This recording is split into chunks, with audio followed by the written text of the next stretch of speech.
The scorching Mesopotamian desert. Marcus Crassus, the richest man in Rome, knelt bound before his Parthian captors as they heated gold to liquid fire. What happened next was so grotesque that it became the most whispered about execution in ancient history. Molten gold, glowing like captured sunlight, slowly poured down his throat while he remained fully conscious.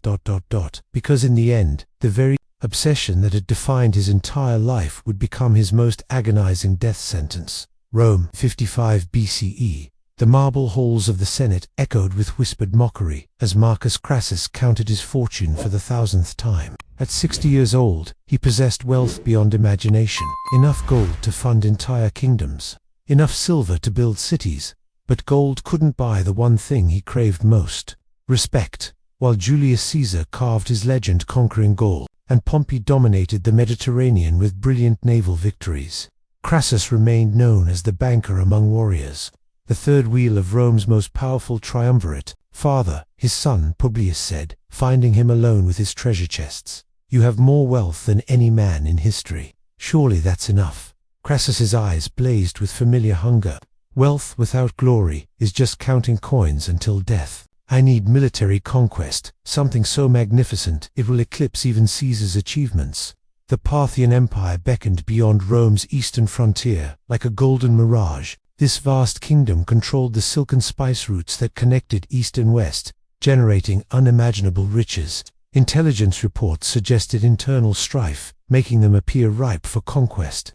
"Think of it," my son Crassus declared, spreading maps across tables laden with gold. "Conquering Parthia will bring us more treasure than we can imagine, and the military glory Rome will never forget." The Senate refused his request for a declaration of war, but Crassus had enough wealth to buy his own army. In Syria, he assembled a massive force, 7 full legions, nearly 40,000 men supported by cavalry and siege engines. As spring arrived in 53 BCE, the gleaming Roman war machine prepared to cross the Euphrates. Standards fluttered in the desert wind, armor polished to mirror brightness. But in the distant Parthian court, General Surenna was already preparing a trap that would transform Rome's greediest triumph into its most catastrophic nightmare. The invasion began like a golden dream.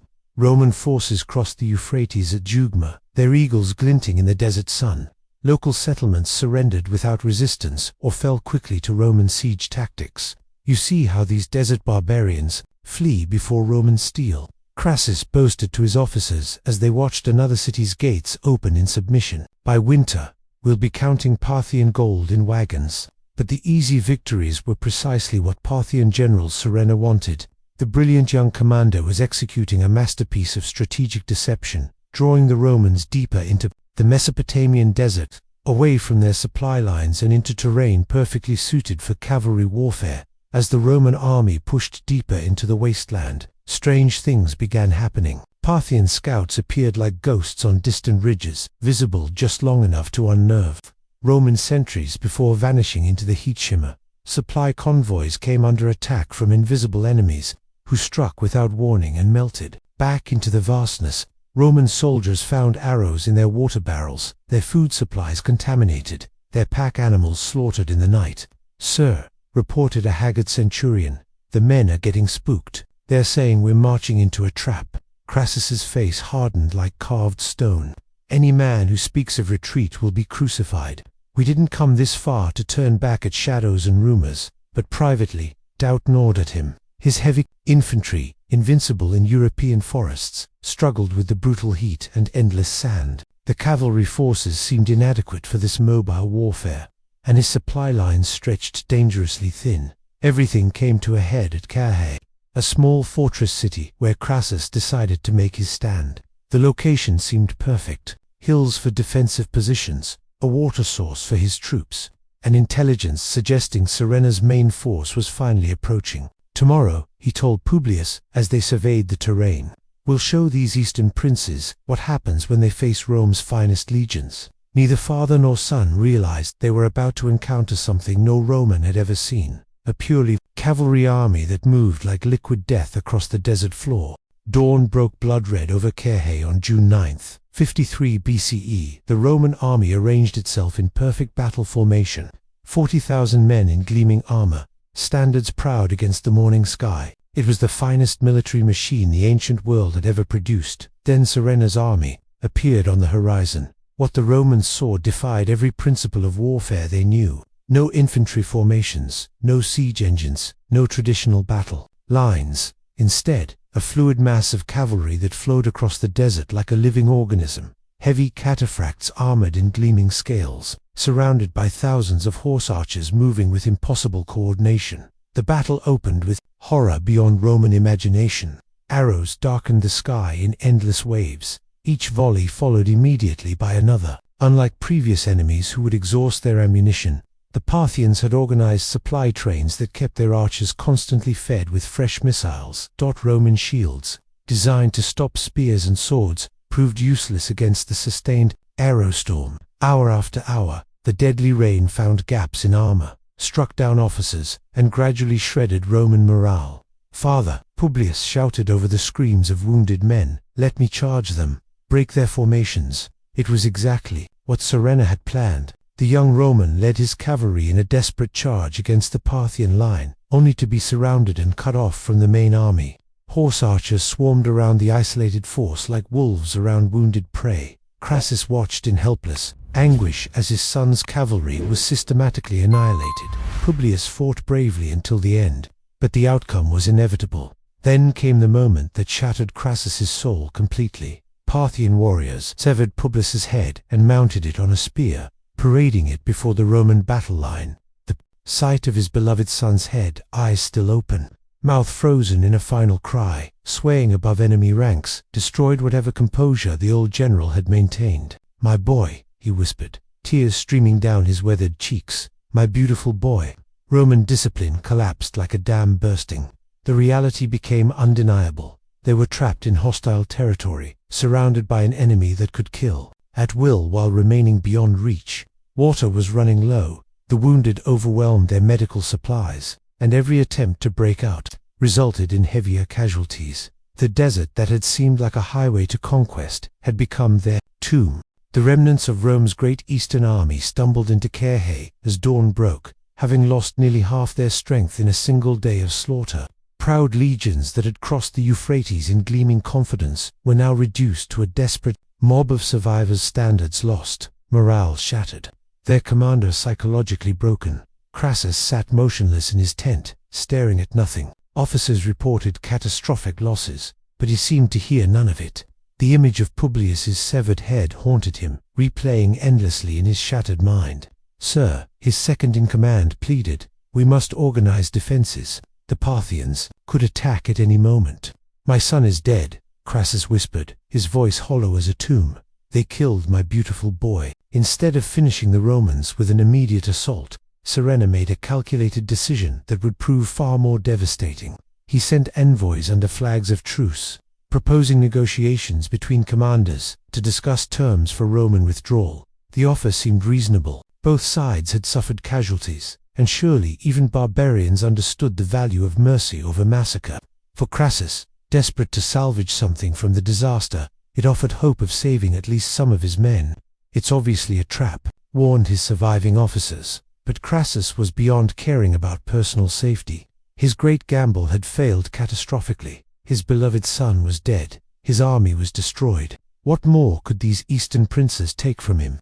The meeting was arranged on neutral ground between the armies, with both commanders accompanied by small Despite every instinct screaming danger, Crassus agreed to the parley-dot as he rode out to meet Surena. The old general looked back at what remained of his once mighty force. Wounded soldiers watched from Carrhae's walls, their eyes filled with accusation and despair.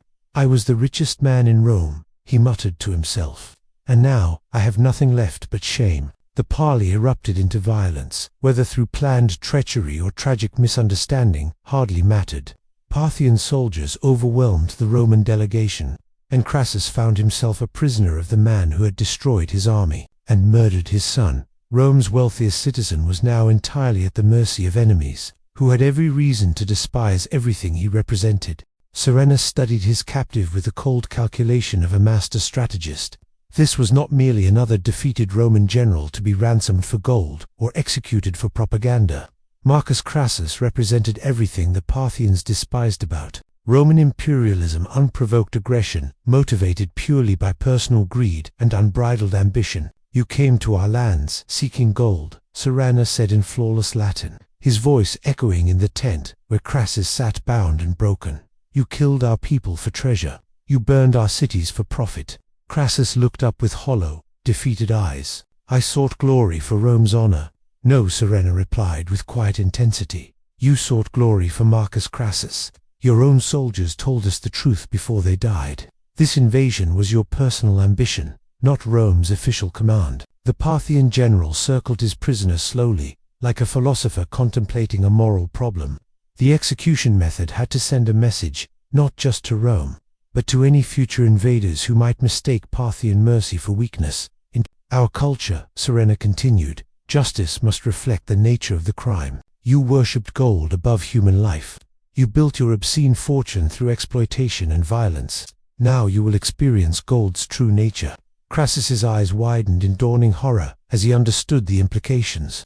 "You cannot mean to silence." Suranna gestured sharply, and craftsmen entered carrying a small furnace and several golden objects, cups, jewelry, ornamental pieces. "You craved gold in life beyond all reason. Now you shall have all the gold your body can contain."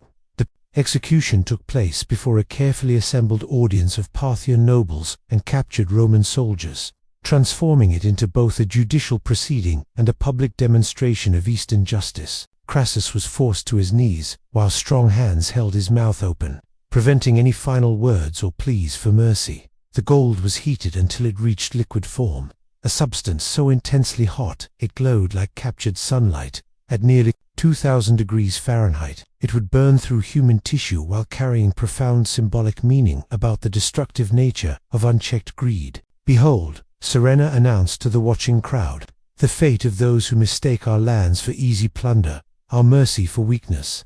As the molten gold was slowly poured into Crassus's forced-open mouth, witnesses later described his final moments as a grotesque parody of his life's obsessions. The throat that had delivered speeches about Roman destiny was burned beyond recognition. The mouth that had spoken endlessly of conquest and glory was filled with the very metal he had pursued across continents. The richest man in Rome died, choking on liquid gold, his worship of wealth literally becoming his damnation. News of Crassus's death reached Rome like a thunderbolt from the east, creating panic among the ruling class who suddenly realized their empire was not invincible. But it wasn't just the military disaster that haunted Roman imagination. It was the manner of execution that became the most whispered about. Death in ancient history. The image of molten gold being poured into the mouth of Rome's richest man spread like wildfire through every tavern, marketplace, and noble villa. Poets wrote verses about the golden throat that silenced Rome's greediest voice. Philosophers used his death as the ultimate moral lesson about the corrupting influence of wealth and the inevitable consequences of hubris. The political consequences proved even more catastrophic than the military ones. The triumvirate that had dominated Roman politics for years was shattered, leaving Pompey and Caesar as bitter rivals rather than uneasy partners. Without Crassus's vast wealth to balance their competing ambitions, the two remaining strongmen began the deadly maneuvering that would lead to civil war and the end of the Roman Republic. In death, Crassus had inadvertently triggered the very conflicts he had sought to prevent through Eastern conquest. His golden obsession had not only destroyed him personally, but had set in motion the forces that would tear Rome apart. Parthian treatment of other Roman prisoners revealed the calculated nature of their justice. Many surviving soldiers were settled in remote regions of the empire where they established communities and gradually assimilated into local populations. These former Romans served as living examples of Parthian mercy toward those who had not chosen war, contrasting sharply with the fate of their commander, who had initiated the unprovoked aggression. The symbolic power of Crassus's execution extended far beyond immediate politics. His head was allegedly sent to the Parthian court, where it was used as a prop in theatrical performances, mocking Roman Some accounts suggest actors used the severed head during performances of Greek tragedies, with Crassus representing the tragic figure whose excessive ambitions led to destruction. Archaeological evidence from the battlefield at Carrhae continues to yield insights into the scope of the Roman disaster. Weapons, armor, fragments, and skeletal remains paint a picture of complete military catastrophe. a professional army systematically destroyed by enemies who understood both tactical innovation and psychological warfare. The story of Marcus Crassus serves as history's most perfect cautionary tale about the relationship between wealth and wisdom. His transformation from successful businessman to cautionary legend illustrates how individual character flaws can have consequences far beyond personal failure,